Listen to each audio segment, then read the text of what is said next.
Okay, hey there, everybody. Today we're trying something a little bit different. First of all, face cam, webcam. Whoa, look at us, so professional. Secondly, we are doing a Darkest Dungeon video, but this one's a little bit different. A, because I want to do something a little bit different, and B, because nobody's watching the other ones anyways, so we've got to do something that grabs attention a little more, I guess. What we're going to be doing today is something that I would like to, and plus it's something to archive. I want to give my sort of, not first impressions, this is a game that I've played a bunch. It's been patched and changed a lot, but I want to give my impressions before completing Bloodmoon on each of the classes. And I want to see how that changes after playing Bloodmoon. Of course, a lot of that's going to be RNG based, depending on how long or how many times we have to play through Bloodmoon to make it work. But I want to see how my impressions on each of these classes change from before to after. I'm going to do my best not to talk super fast, or not to talk super fast or super slow, but depending on how this goes, we might need to split this into two videos. One where I cover the frontliners and one where I cover the backliners. So first off, we're going to cover the frontliners.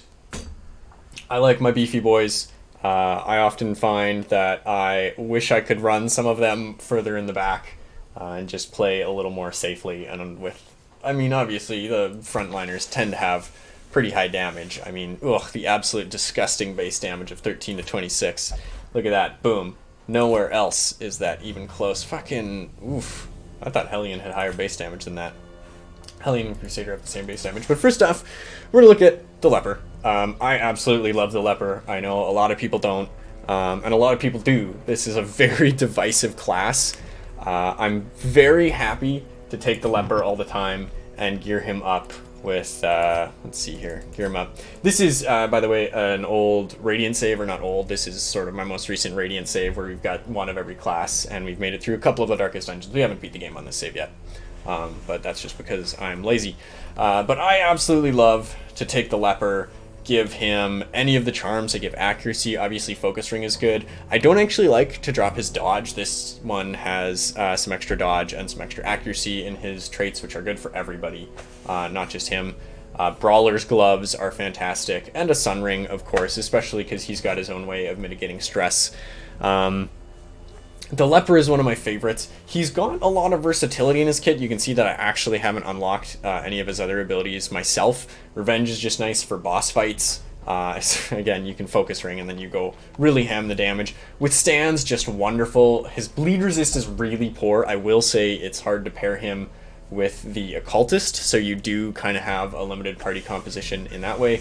But again, he can self-heal himself, so it's not that big a deal. And Drop just does good damage. His accuracy is really low, but all in all, like, off the cuff, I would probably rate the Leper at like 4 out of 5. A similar rating I would probably give to the Shield Breaker. I know a lot of people talk about their hit points being really low. You can see a dodge base of 28 and a HP base of 36 compared to a dodge base of 20 and an HP base of 63. Legitimately has less than half the health base from like a Leper or, for example, a Crusader. But the amount of versatility that you get out of the Shield Breaker is absolutely fantastic. Definitely a class that I think is 4 out of 5. The nighttime ambushes that you get can sometimes be rough, but sometimes they can actually be helpful, giving you a stress buff for the rest of the camp if you can take out the baddies quickly enough. And just all of the Shield Breaker's moves are fantastic everywhere you go. Even in the Weald, in the Wald, where you sometimes have a bit of an issue with running these blight-based characters. The issue kind of resolves itself a little bit later, just because using Serpent Sway, especially against some of those big giants, can just buy you so many turns to stress heal and patch up. Snakeskin is an absolutely fantastic downtime activity, and I should mention that I do actually factor in downtime activities into this as well. The Leper's Reflection is wonderful. It's a huge buff.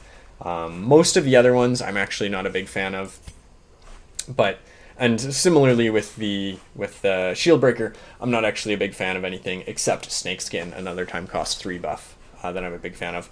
I love Puncture. Adder's Kiss is absolutely fantastic. It's so much damage. I don't really use Impale.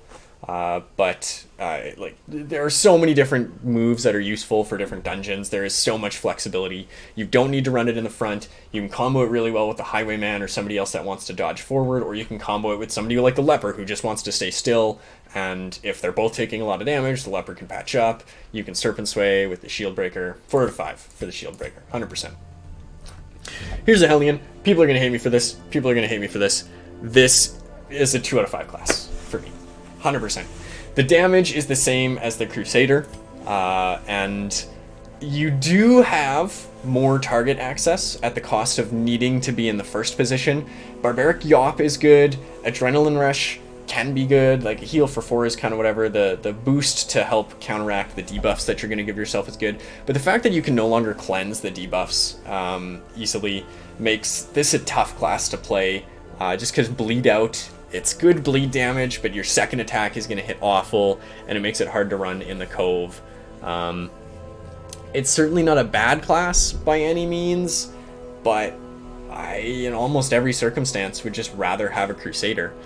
Same damage as a Crusader, so less than a Leper, but significantly lower HP base. It's the difference between, it's like 15 extra health on the Crusader, and only, I can't believe that it's only move of 1, which is ridiculous, unless you want to take Breakthrough, and even then, Breakthrough drops your damage by a little bit, enough to be like 1 or 2 or 3 points at times. And it's just brutal. I guess it'll never be 3 points, but it's just brutal. I'm not a big fan of the Hellion. The Hellion's combat, camping buffs are mediocre. Time cost of 3 for plus 25% damage is nice. Again, it requires you to be in position 1, so it's hard to run that with a Shield Breaker. It's kind of the same problem that Old Abomination had, where you really have to build your comp around the Hellion to some extent. Revel, I hate. Minus 20 stress and minus 10% stress for battles for the whole party is good. The drop in accuracy and speed is really bad. And most of the time, you should be managing your stress well enough. Obviously, I've been playing in Bloodmoon and it's a little harder, but you should be managing your stress well enough that you don't need the stress reduction at the cost of future ability. This is really nice to drop at the end of the dungeon because it's 3 time cost for 20 stress off everybody, but that's mediocre. Reject the Gods is awful. Minus 30 stress on yourself, but plus at least 21 on everybody else, not including Torch and other debuff, or not Torch, but not including other debuffs that increase stress, and then up to 45 extra stress. Again, if your party's religious.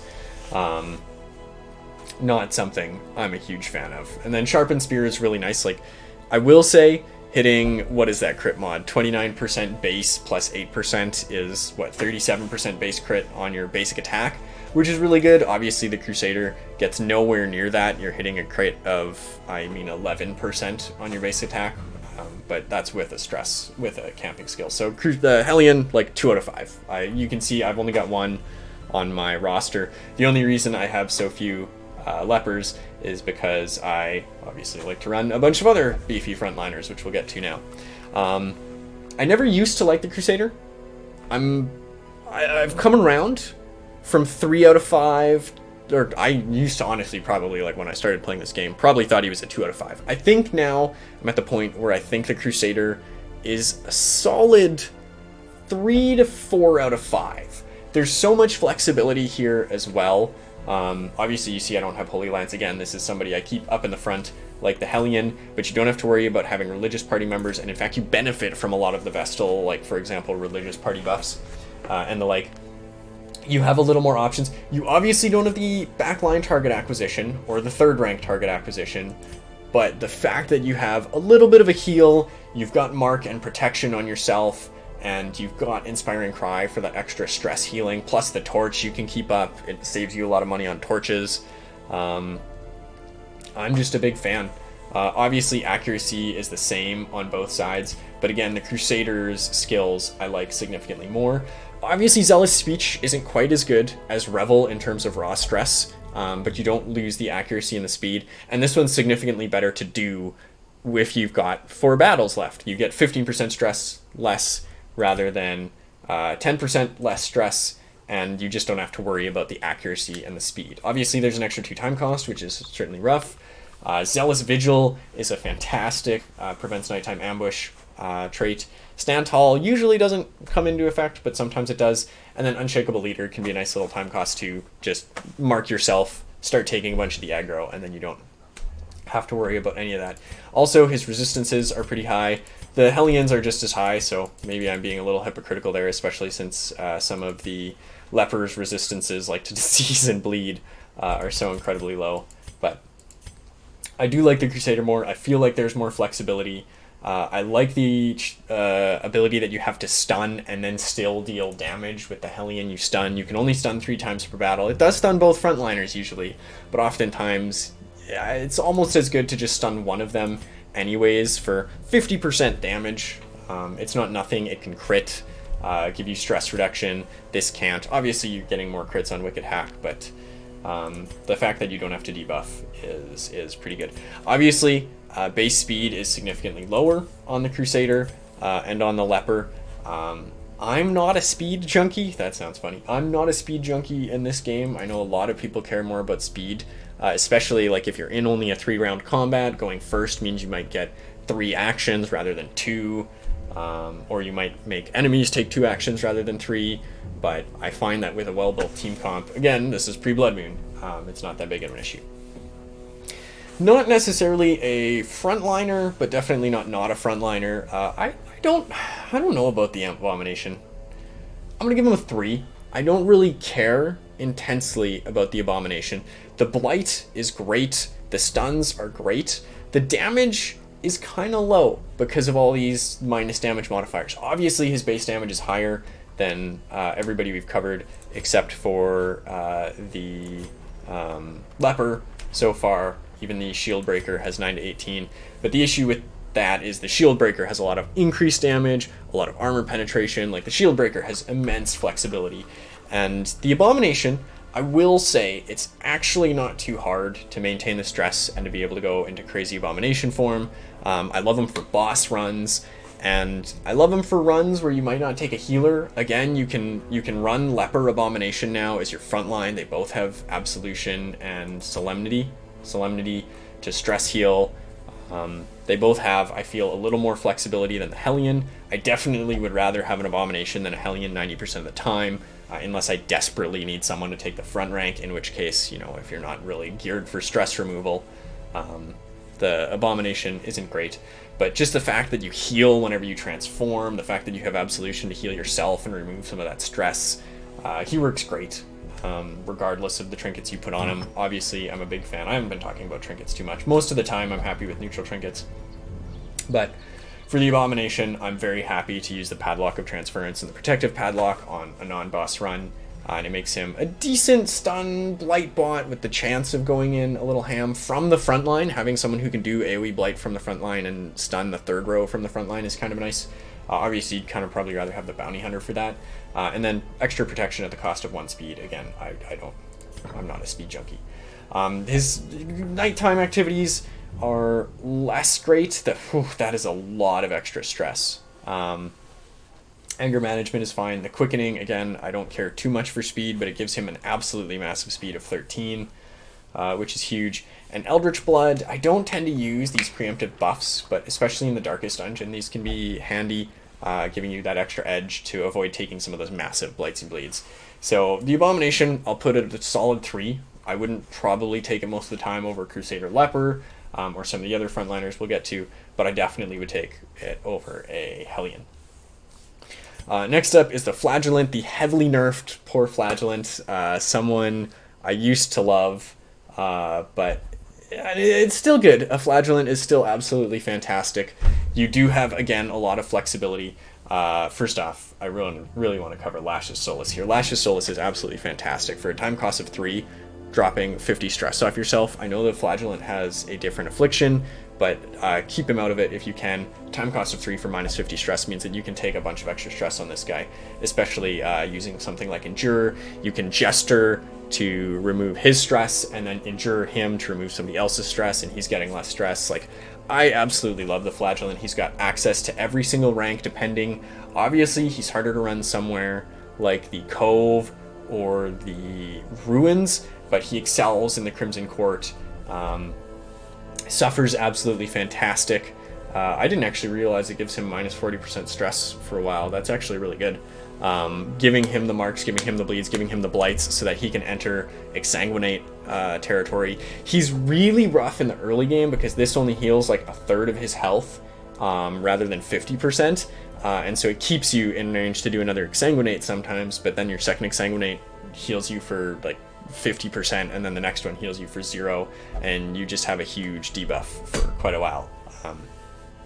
But his target flexibility, the fact that he can do a heal over time, which is absolutely fantastic in the early game sometimes against some of the bloodier dungeons, and redeem, like, this man has been a part of very many important runs, and I mean, in this save, we ran through the first long, like the veteran and the champion, the Baron and the Viscount, I think it is, darkest dungeon missions with him, a Jester, a Vestal, and a Houndmaster, and they were able to just sustain forever, and we'll get into their ratings later, but I'm a massive fan of the Flagellant.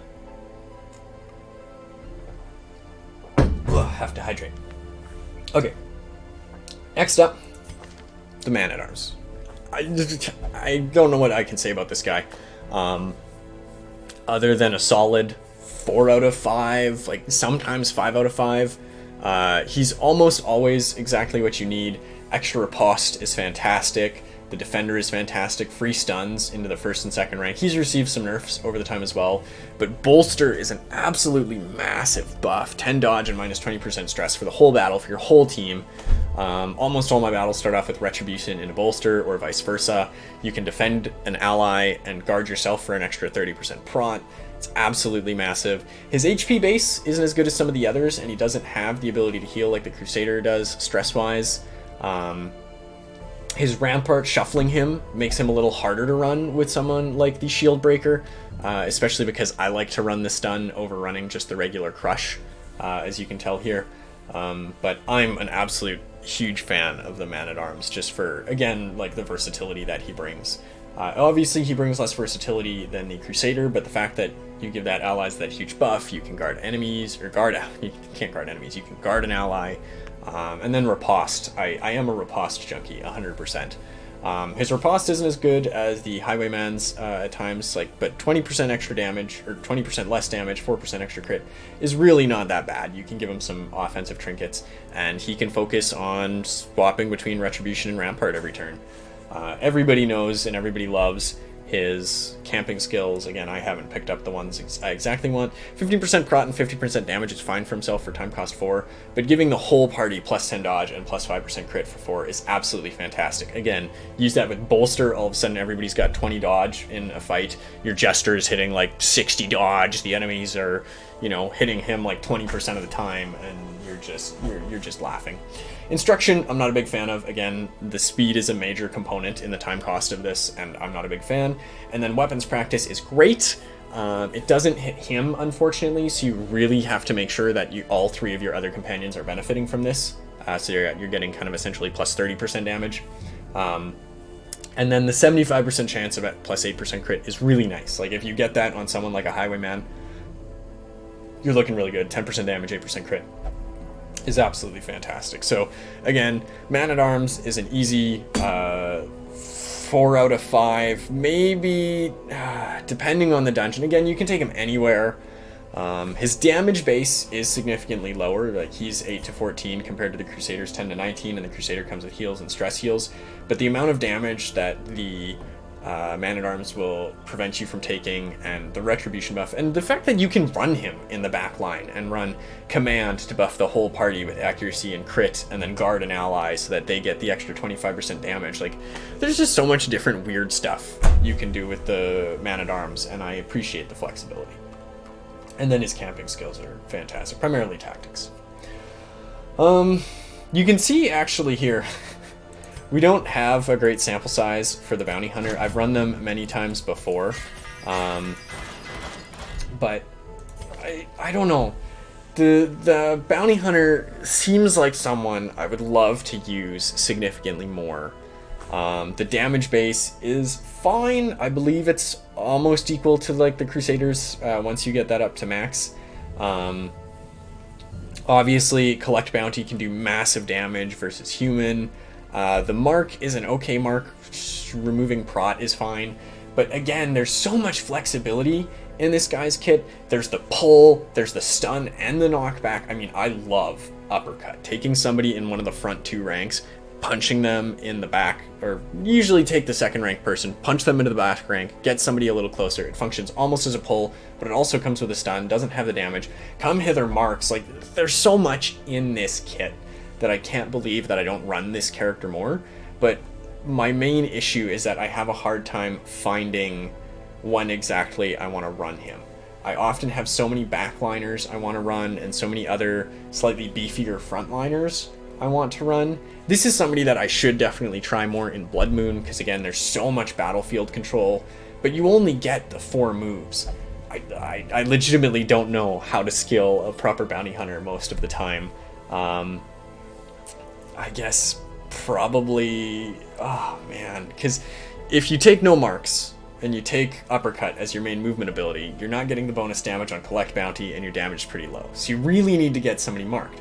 The other option is you can use finish him to stun people, but if you're punching the person in the second rank back to the last rank, your finish him isn't proccing. So you kind of want to punch the person in the first rank, send them to the next rank, and then start hitting them, or synergizing off of teammate stuns. Obviously that helps a lot with finish him.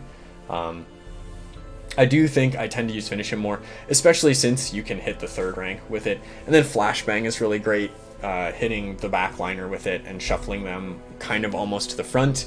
But again, like, his moves are just a little redundant. Like, these 3 all kind of move the back line to the front line in some way, shape, or form. These both stun. These both do some damage. This one marks. Like, this is a class I want to play with more in Bloodmoon, but especially because it's hard to make marks work, especially against bosses that have multiple abilities. I'm not sure. This is something I want to try more. Caltrops is really cool. It's something that I've wanted to try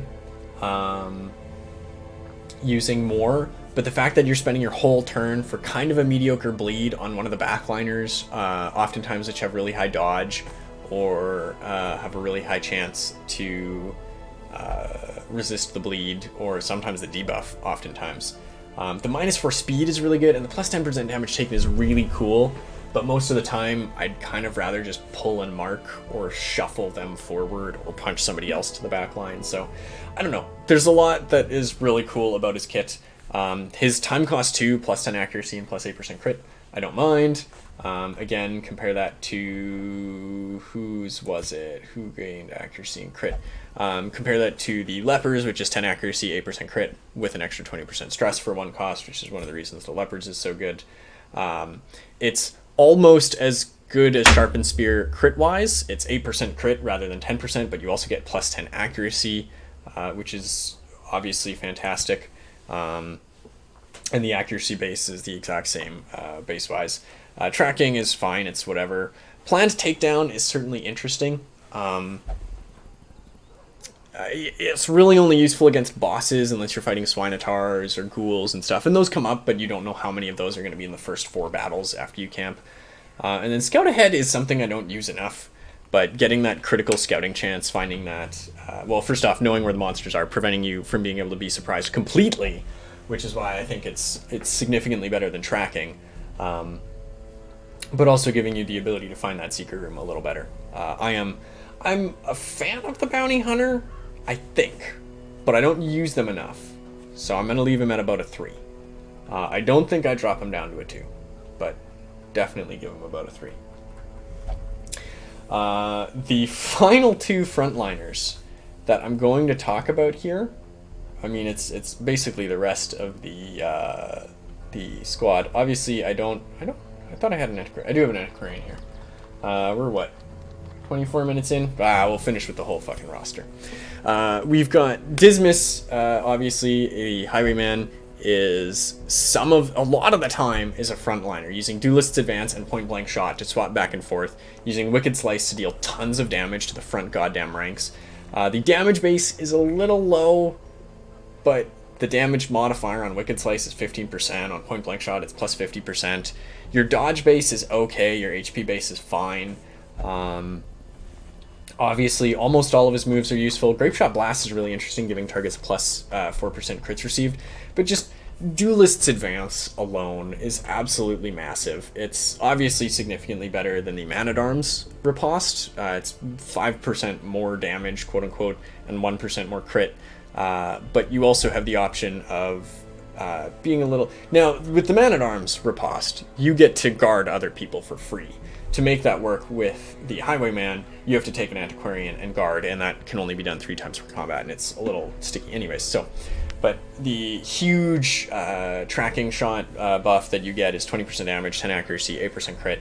You combine that with the riposte, maybe with some crit charm, and the riposte is melee, so it benefits from melee crit, for example, but you're hitting 13% bonus crit on top of your base crit of 9, is a 22% base crit against enemies that strike you. You've got a 22% chance to crit them back, minus dodge, of course, but factor in the accuracy.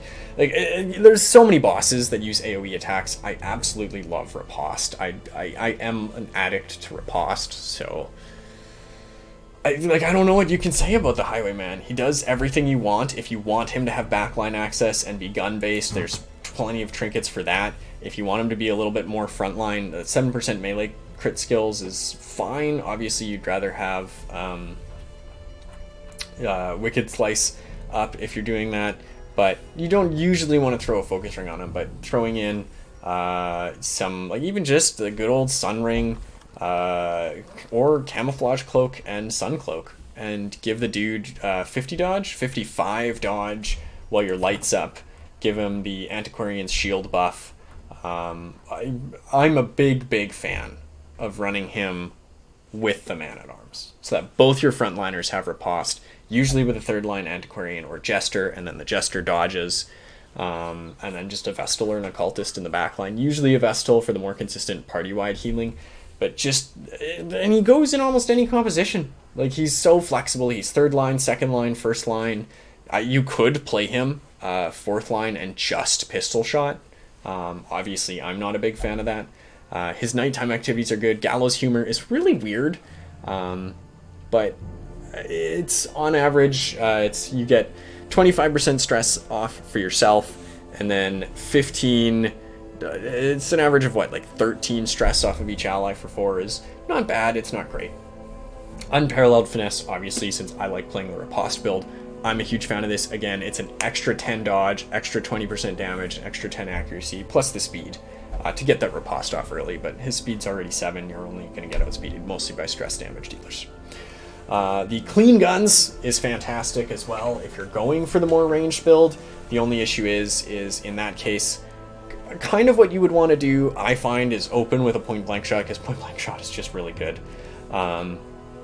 And then just pistol shot for the rest of the adventure.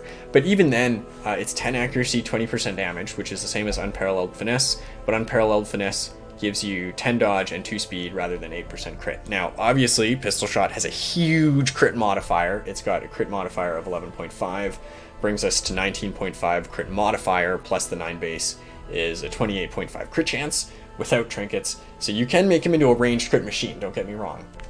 But I like the melee version more. And then Bandit Sense is absolutely fantastic. Prevents nighttime ambush, plus 20% monsters. Surprise! Like, it's good. It's not my favorite prevents nighttime ambush, and you don't always need to use those, but it's definitely one of my favorites. 5 out of 5. Highwayman, 5 out of 5 every time. Vestal, clear 5 out of 5. Like, I obviously don't need to explain this. The consistent AoE team healing when you have, for example, I mean, not even the best, not even running some of the better healing trinkets, but running either Profane Scroll in the front line, which is what I was doing for the Darkest Dungeon, and just AoE healing your butt off is absolutely fantastic. Profane Scroll is actually really good. I don't know if it gets as much love as it should, but the fact that you're running AoE heals of 7 or 8 usually, with the option of running Hand of Light for a bunch of extra damage, or Dazzling Light for stuns that actually deal a decent amount of damage, you'd be surprised, or Mace Bash, obviously. The 10% protection is good, and then if you're running her in the front line, you can run 2 stress healers in the back, or somebody who crits a lot in the back, and then you get a lot of that stress off, so the plus 15% stress is fine. And then obviously, of course, Sacred Scroll is kind of what you use in the backline. Minus 10% stress, plus 33% healing is so good. You're losing that damage, which is kind of fine, and that stun skill chance does actually hurt, but the fact that she alone can keep a party fully healed and enough to be able to throw out stuns is just mind-boggling. Obviously, give them any sort of buff to healing, dodge, stress, and you're totally happy.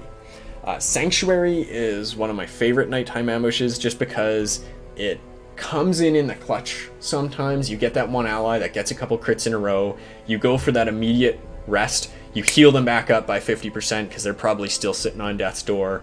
You give them minus 25% stress. You don't get rid of the mortality debuff, but obviously you run into like a Crusader or something, you can do that. Prey is fantastic. It doesn't hit her, but again, you've got that Crusader, that Leper frontline. Usually you don't have both, but even giving 5% prod to anybody is 1 damage off every single hit. That's, I mean, if they take 10 hits from the next of the run, that's an extra 10 points of healing there. The minus 5 stress is kind of whatever, but minus 15 stress plus 15 prod for religious characters is huge. Accuracy, I love. Rather than plus 10 accuracy, plus 8% crit, I actually really like the dodge. Again, making that Jester incredibly dodgy, making that Highwayman incredibly dodgy so that he's not taking anything and then he's riposting and critting back. Oh, it's absolutely fantastic. And Chant is fine. I don't hate Chant. Minus 10% stress, minus 5 stress. Usually you want to use it on a religious character. Again, you can blow it on your Crusader in the front line who's already got his sort of sleeping buffs from getting like minus 25% stress, and already you've got like 45% stress off your Crusader, but not a big fan. The camping skills are fine.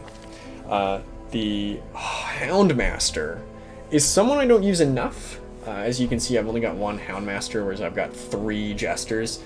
But the AoE heal, it starts off really, really weak at minus 2, but it triples in effectiveness by the time you get it to level 5, and it's a 74% chance. So on average, you're getting minus 18 stress off of this, whereas the Jester is actually only removing minus 12 stress, and it just helps you sustain team-wide stress. It doesn't help you sustain single target burst stress as much, and that's where the Jester comes in.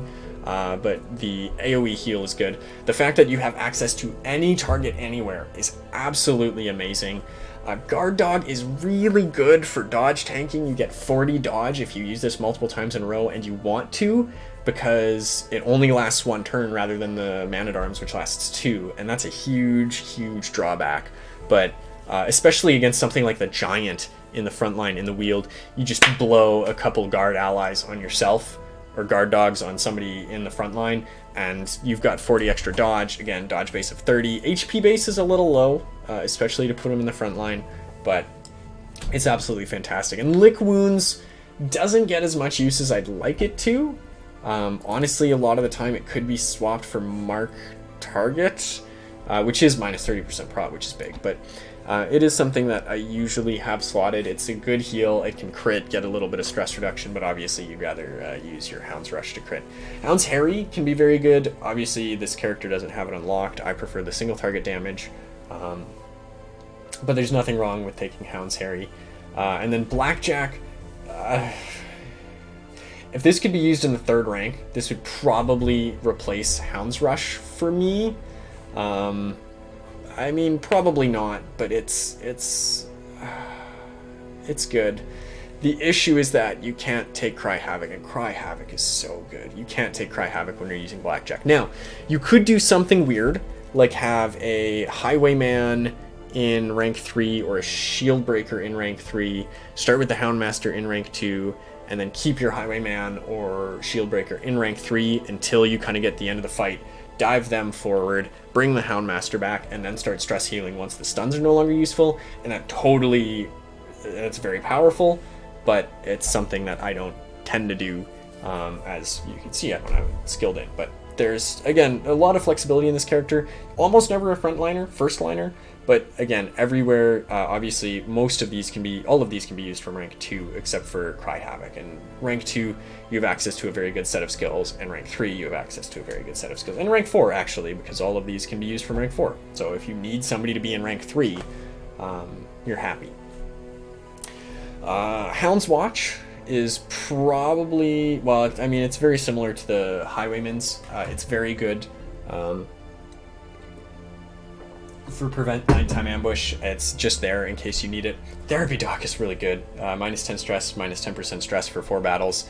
Compare that to, again, I mean, obviously this is someone who's a little bit more spec'd into stress healing, but you lose the 10 extra stress healed from the Hellion, because the Hellion heals 20 stress with Revel, but instead of 10 stress, you get essentially plus 5 accuracy and plus 2 speed compared to the Hellions, and it's just so much better. This gets used a lot of the time, but again, in this campaign, I haven't necessarily needed it because his stress healing by himself or the Jesters is just so good. Man's Best Friend is nice, self-only minus 20% stress.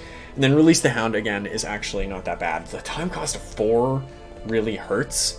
So again, if we take a look at the Bounty Hunters, it's only time cost of 3 for 25% scouting chance, compared to time cost of 4 for 30% scouting chance. Sometimes you don't need that extra 1 point, and I'm fine. I'm sitting with 1 point a lot, but what can you do?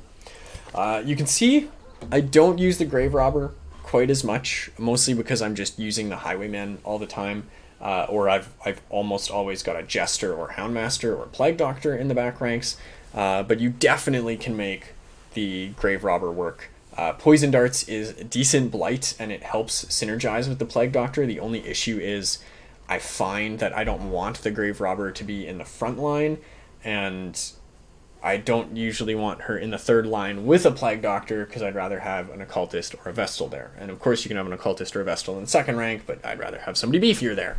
So that's my main issue running the Grave Robber. I'd like to run her in addition to something else. Obviously, again, she works well in a Mark Party, and Thrown Dagger is actually really good. Like, I have made decent use out of this Grave Robber, almost solely off of Thrown Dagger. Pick to the Face is good, especially in the Cove. Like, she's fantastic to take in the Cove. She's fantastic to take anywhere, really, because you can skill her off.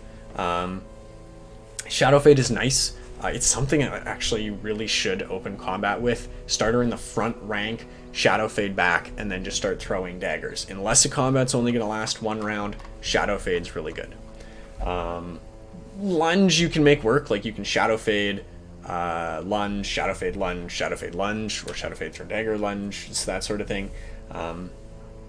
I don't tend to do that, obviously, but it's a playstyle that works. And I mean, her dodge base is fine. Her damage base is a little lower than I'd like it to be for someone you kind of want to be a primary damage dealer. Snuff Box is actually a fantastic camping skill. You just need to turn on your brain before you enter the dungeon to be able to remove the disease. Gallows Humor, same as the Highwaymen's, it's fine. Night Moves I actually like a lot more than the other 2 scouting chance ones, because it's only time cost 2. It's a little easier to fit in. So even though it's 10% less scouting chance, or 5% less scouting chance at the cost of 2 or 1 respectively for the Houndmaster or Bounty Hunter, I like just the 20% for 2. Pilfer is fine. Time cost of 1, random supply item. Sometimes that's kind of what you want, but I don't really care that much. We'll switch over to the Antiquarian in just a second. I just want to make sure I didn't miss anything else. Obviously, Toxin Trickery can be interesting. They +9 dodge and +2 speed. Like, this is another class that you can kind of dodge tank with, but I'd rather do that with somebody else that offers, I feel, a little bit more. But obviously, this character is very versatile. You can take them to any dungeon. You don't have to worry. So I think I forgot to rank the Houndmaster. The Houndmaster I give a solid 4, and the Grave Robber I give a solid 3 out of 5 too. I don't hate the Grave Robber. As for the Antiquarian, this is going to get me hate, but I'm going to rate the Antiquarian a solid 3 to 4. Straight up combat wise, it's a 2 and obviously a 1 most of the time. The Antiquarian's combat abilities are awful, do not get me wrong. However, the Antiquarian can use Guard Me on the Highwayman. That's it. Boom. All the way from 1 up to 3. That combo is absolutely absurd. You give him an extra 6 dodge, well, more, because this one's only rank 3 for whatever reason. You give him an extra 10 dodge, an extra 20% protection, and your Highwayman becomes invincible, your Antiquarian becomes invincible, and then from that point on, you can alternate that sometimes with a Fortifying Vapors, but usually with an Invigorating Vapors. It's so good. It's an extra 7 dodge, 8, 9 dodge, I believe, 9 dodge every time you use it for the whole party. This is so good. Use this with, like, just throw in Man-at-Arms, Antiquarian, Vestal, and Highwayman. Stick the 2 in the front. They do riposte things. You guard the back 2. And then you Invigorating Vapors, and you use the Man-at-Arms AoE dodge, and all of a sudden your whole team has like plus 30 dodge, and you're not taking any damage, you're dodging all the stress, you're getting crits to reduce the stress that you have back. Like, he's just so good. You get a lot of extra gold from the Antiquarian, which is obviously the main purpose you bring it, but just for the Highwayman alone, if I'm giving the Highwayman a 5, somebody that enables the Highwayman, I'm giving at least a 3. It's really shitty, like, obviously the combat stat, but it's the only person that has a guard me. Oh man, it's so good. Get Down is garbage, never use Get Down. Flash Powder is fine, I'd rather just have Invigorating Vapors. Festering Vapors is fine. Again, it works well with like a Plague Doctor, you throw her in the 2nd rank. The only issue is that you can't use Invigorating Vapors from the 2nd rank, so then you use Flash Powder, to protect me. And just the amount of extra gold. Obviously in Radiant it doesn't matter, but in Bloodmoon I've been swapping in Antiquarians to try and get that extra gold early.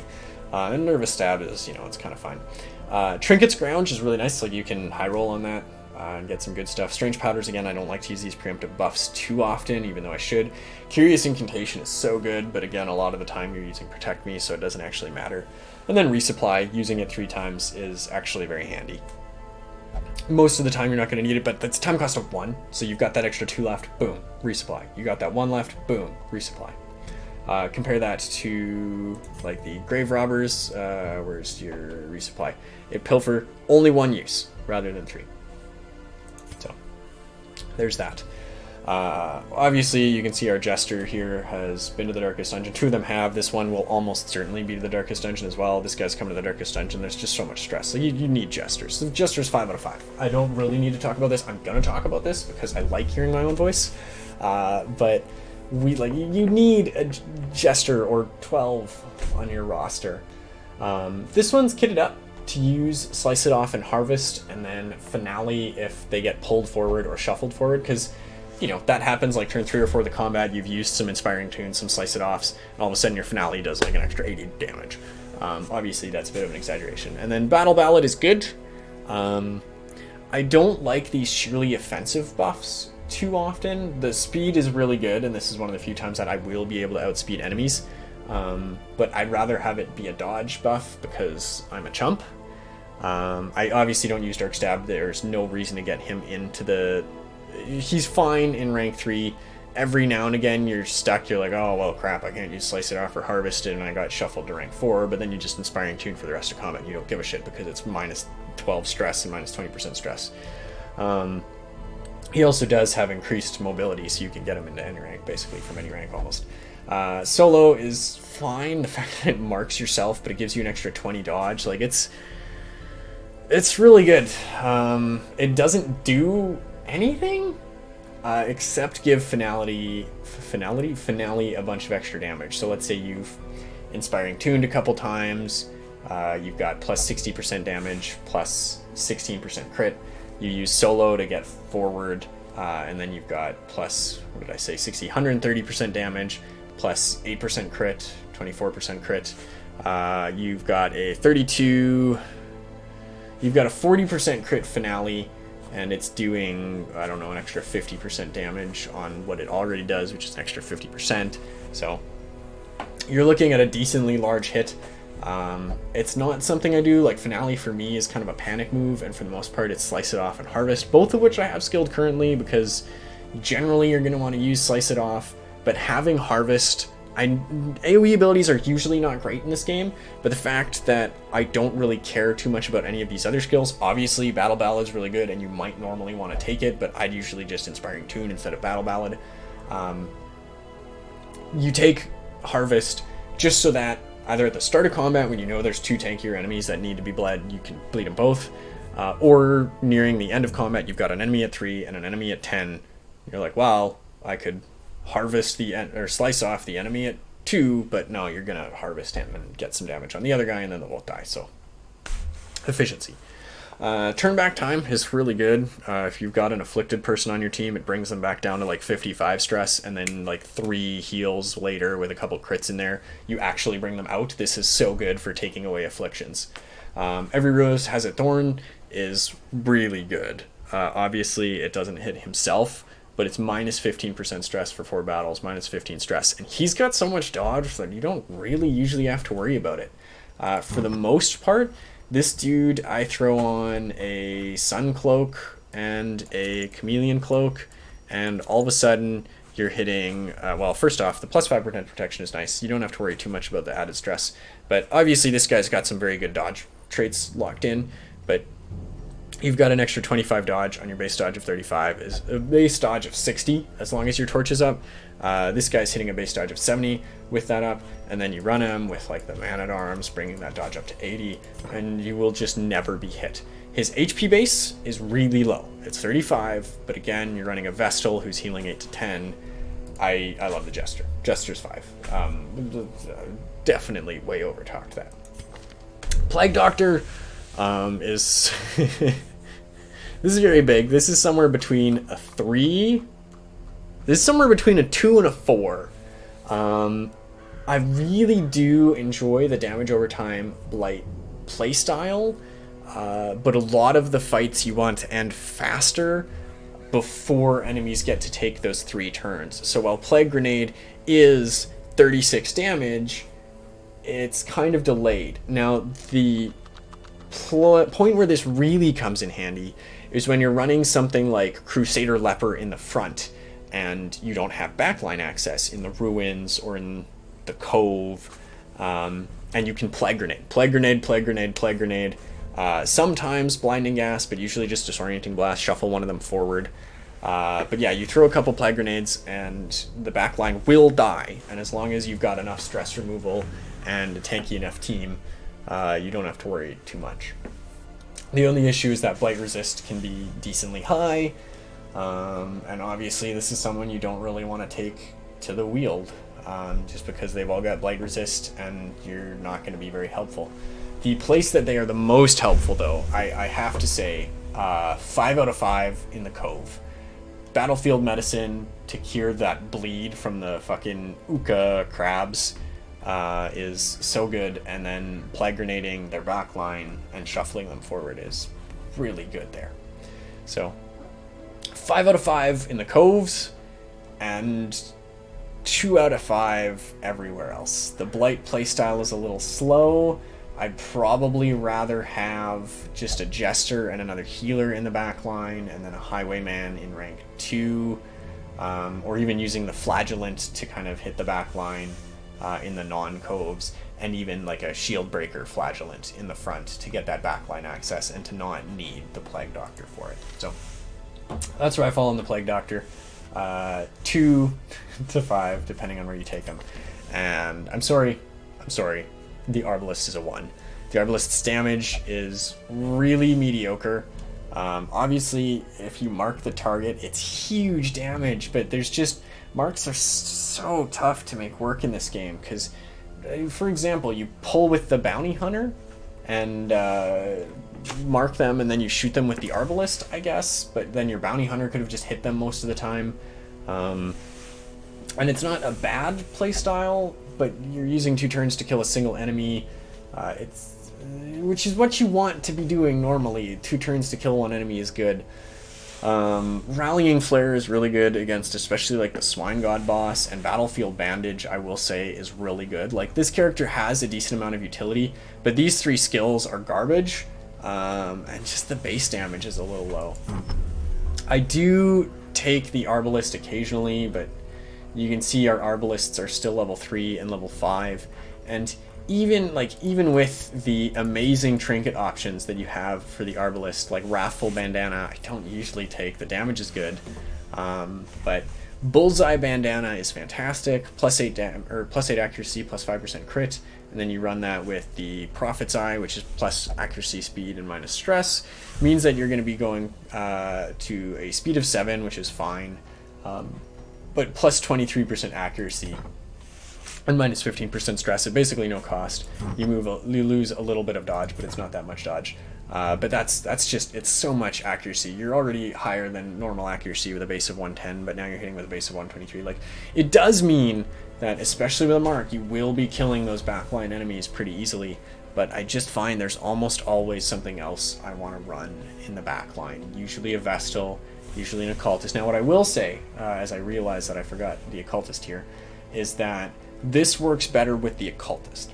As a healer, because the Occultist, you can put in the second or first ranks if you want, and secondly, the Occultist doesn't usually have as good of a turn 1 option as the Vestal does. With the Vestal, you usually just want to blow a stun, and with the Vestal, you obviously can't mark.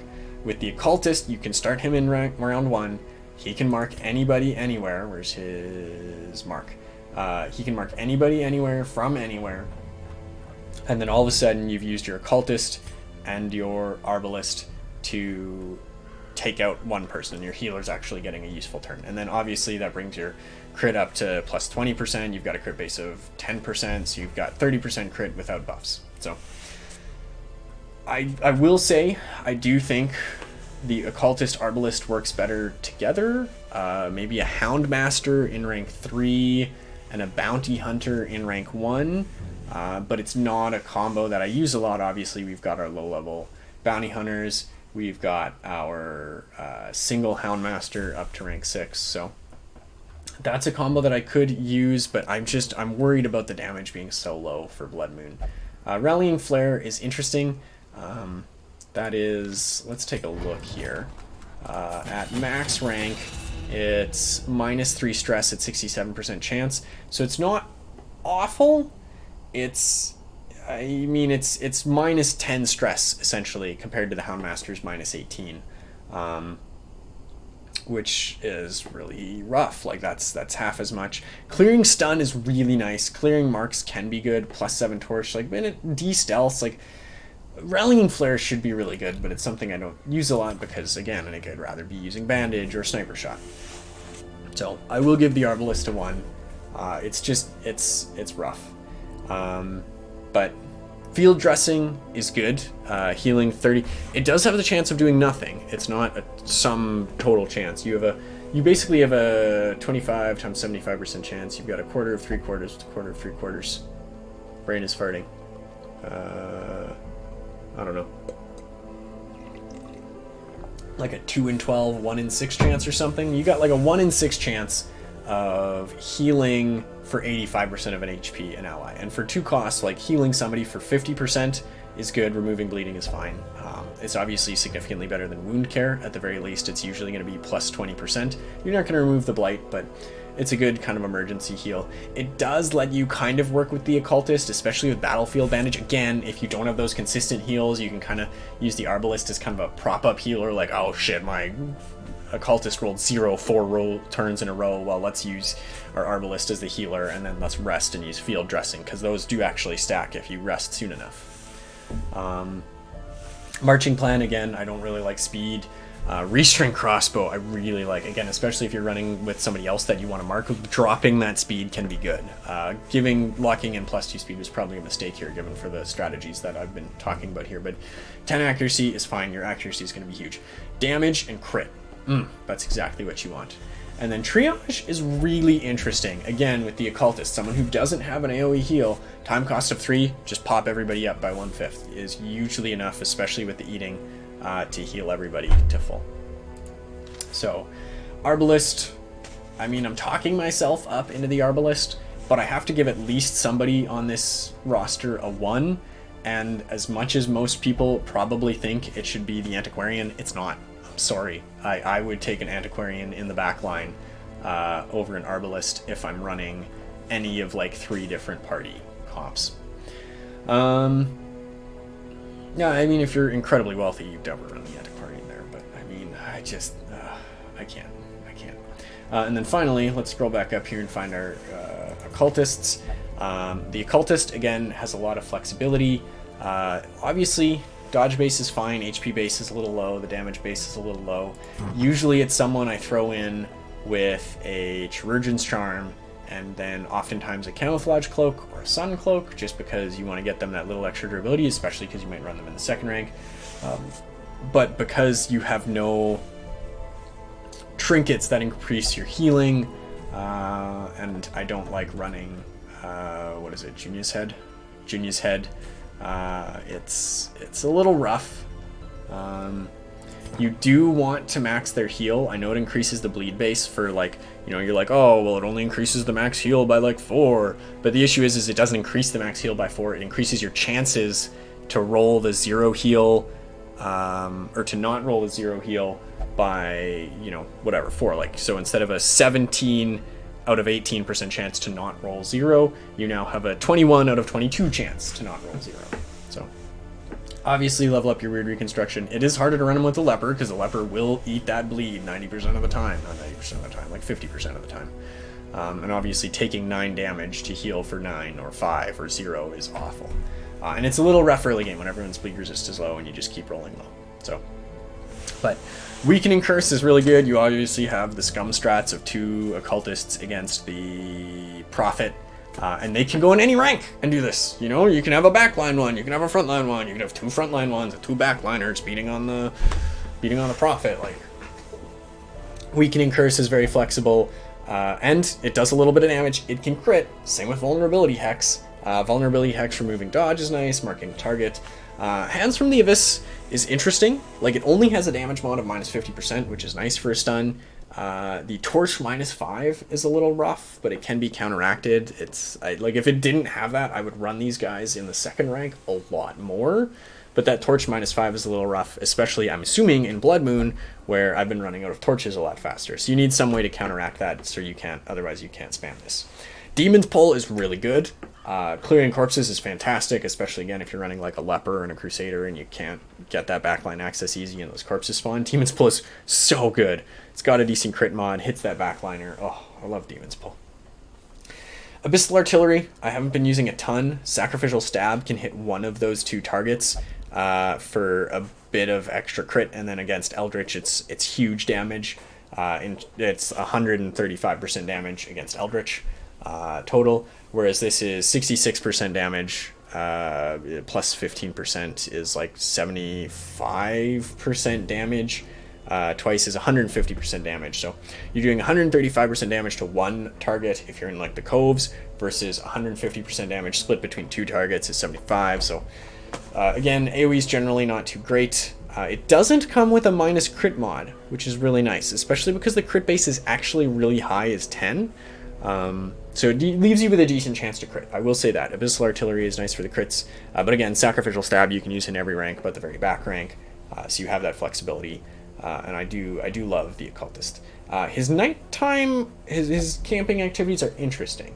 Abandon Hope is really tough. It's got a 25% chance to give somebody plus 15 stress, but time cost of 1 dropping your stress by 25, sometimes you have to push that button. I wouldn't choose this to be selected by default, but it is on this character. Dark Ritual is really interesting. It's not the best mortality debuff removal, but extra 50% healing as part of that means that instead of using your Vestal and your Crusader to completely remove somebody's mortality debuffs and heal them up, you get to do that with 1 here. Now, it's a lot of stress, it's a lot of Torchlight, but sometimes you do it. I really do like Dark Strength, actually, plus 20% damage at self only, plus 15% stress. Again, on somebody that usually I throw a Dodge Quirk on or a Dodge Trinket on. I'm a big fan of Dark Strength.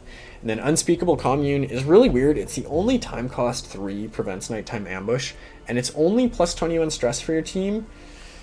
But I usually would rather just spend the extra 1 and get the extra like chance to surprise and chance to not be surprised. So I don't know. I give the Occultist probably a 4. Like, there's a lot of 4 out of 5s on this roster, which is fine. I guess, yeah. I mean, that's the whole list. We'll go through real quick here, give Cliff's notes and a final rating. Now that I've kind of talked myself into this, the Leper might be a 3, but we're going to give the Leper 4. Big damage, good buffs, good, some flexibility, not great, but just massive damage and good trinket versatility, I suppose. Shield Breaker, 4 out of 5, amazing flexibility, squishy, but amazing flexibility. Just the amount of movement that they can do to themselves and enemies is fantastic. Hellion, 2 out of 5, very stuck in rank 1. Debuffs are tough to deal with, hard to work with on longer fights. Not a fan. Crusader, 4 out of 5. Again, flexibility, stress heals, ability to tank significantly well, same as the Leper. Decent damage, and just the stress heal capability, 4 out of 5. Abomination, 3 out of 5. Little bit less flexible in rows. It's not too tough to stay in Abomination form, so you can be CC or damage over time or direct damage. Yeah. I mean, what else to say about the Abomination? It's interesting. The fact that you can run it with like a Leper and have 2 frontliners that can heal each other, or a Crusader, is pretty good. I like the Abomination. Flagellant. I don't know if I give the Flagellant a rating. I mean, it used to be a 6 out of 5 before a lot of the nerfs came through. It hurts, but I probably have to give the Flagellant a 4 or a 3 out of 5. I don't know if I remember to rate them, but 4 out of 5 for the Flagellant. Backline access, frontline access, clearing marks, taking marks, stress reduction, good camping skills, absolutely fantastic. Man-at-Arms, 4 out of 5. Riposte is a big plus. Guard, stress buff, debuff, dodge. Versatility, can be a backliner, ostensibly a 3-4 backliner for a very tanky squad. Useful against some major bosses like Prophet and the Wolf and so forth. So 4 out of 5 for the Man-at-Arms. Hard pressed to not take one. Bounty Hunter, I gave 3 out of 5, I believe. I don't have too much experience. I have a hard time finding a place that I would fit them in over somebody else. Their kit's a little wonky to make it all work together, and it kind of fights against each other. Highwayman, 5 out of 5. First off, riposte. Second off, great damage. Third off, crits. Movement, point blank shot. Good camping skills. 5 out of 5. This is something that I have a hard time running without. I've got 3. I've got 3 in this playthrough. Name 3 of anything else I have. I mean, I've got 3 shield breakers, but one of them's a level 2. I have 3 almost champion level highwaymen. They're just so good. Occultist, I don't know, I just rated it, probably 3 or 4 out of 5. Good flexibility, it sucks to roll that 0 heal like 4 times in a row. Usually it's only like 2, but I've had fights where you roll that 0 heal 3 times in a row, and if you don't have other healing, you can just lose people. It fucking sucks. Vestal, 5 out of 5, AoE healing. Flexibility can be run in rank 2. Less flexibility, obviously, than the Occultist, but can do good damage. Got a stun that props up the torch rather than dropping it down like the Occultist does. You need Vestals. Everybody knows this. You need Vestals. Occultist is good. You can make do without healers to some extent, but especially on longer missions, you really do. Houndmaster, 3 to 4 out of 5. I would rather have a Jester in 90% of circumstances, but you can do some stuff where you have Jester and Houndmaster backline, and I'd rather have Jester Houndmaster than 2 Jesters. The flexibility in kit is cool. The fact that they've got a self-heal is nice. The fact that they can dodge tank as well as a Jester can, but also tank for somebody else. Like, Houndmaster has a lot of flexibility and versatility, and I mean, that's going to be a lot of stuff here. But when we get to the Grave Robber here, which is a 3 out of 5, there's a lot of flexibility in the Grave Robber, but I just find that the damage isn't enough a lot of the time, and I'd usually just rather run somebody else in the backline, like a stress healer and stuff, and you can certainly run them in the 2nd rank, but the Grave Robber is not really tanky enough for that, and Shadow Fade drops you to the 3rd rank, Lunge usually drops you to the 1st rank, so that's my 2 cents on the Grave Robber. I know a lot of people like it more. The Antiquarian, if you have no Highwaymans in your roster, Antiquarian's a 1 out of 5 if you don't need gold. If you need gold, or you have any Highwaymen in your roster, or even like a Man-at-Arms in your roster, I suppose, Antiquarian's a solid 3 out of 5. I would take an Antiquarian over a Arbalest or Hellion to a mission most of the time. Like, you really need to be short on damage to take either of those. Jester, 5 out of 5. Versatility, panic button, stress heal, stress heal, stress heal, stress heal, stress heal, dodge tank. Those are the reasons. Those are 8 reasons. 9 reasons. 9 reasons to take the Jester. Plague Doctor, 2 to 3 out of 5. 5 out of 5 in Cove. But a lot of blight resistance enemies. The shuffle grenade is really good. You have a lot of stun options, but the fact that you can only stun 3 times now is a little rough. Like otherwise, yeah, like 5 out of 5 if you can just chain that backline stun, because you can give the stun. I mean, we're gonna talk about this real quick because this was busted. Like this was what you ran all the time, but you run 20% extra stun skill chance. I thought that used to be 40. That's okay. 20% extra stun skill chance, 15% extra stun skill chance, no drawback. So you got 35% extra stun skill chance, and your base stun. Oh, killing myself here, talking too much. And your base stun with blinding gas is 140%. So you're hitting 175% base stun chance, meaning that even an enemy who's 100% resistant is 75% likely to get stunned the first time. An enemy who's only 50% resistant is 100% to take the first stun, and then 75% chance to take the second stun, and then 25% chance to take the third stun. Like if you can chain blinding gas into blinding gas into blinding gas into blinding gas, like you can only use it 3 times per battle now, but before, 5 out of 5, you just blinding gas all battle. Eventually they'll resist 1 stun, but they're only resisting that 1. Then they'll be stunned another 3 times, and then they're dead. So, anyways, glory days. Glory days of the Plague Doctor and the Flagellant and doing scummy things. So right now, you do have the flexibility in where you want to target, but you are a backline character, and a lot of enemies are blight resistant. And the blight damage over time is huge, but it takes a while to go off. So, blight, Plague Doctor, 2 to 3 out of 5. And then Arbalest, 1 out of 5, low damage, basically always has to be rank 4, hard to make the mark playstyle work, relies on it very heavily. Not much other utilities, got a little bit of stress heal, can clear marks or stuns, but can't stun, can't dot, has no recourse over enemies with high prot. Yeah, even their mark is just minus dodge. So, anyways, that's the list. At me or don't at me, it's up to you. Disagree. Help me think about some things to maybe play through for Blood Moon so that I don't get fucked quite as hard. I mean, I was going to try and click on my graveyard here, but this doesn't work. That's for Radiant. We've got 1 death in Blood Moon already, so perhaps as we start trying out some of these other things, we're going to hit more. But aside from that, yeah, fucking yell at me, and we'll have a rousing debate. Thank you very much for watching, and we'll see you next time. Haha.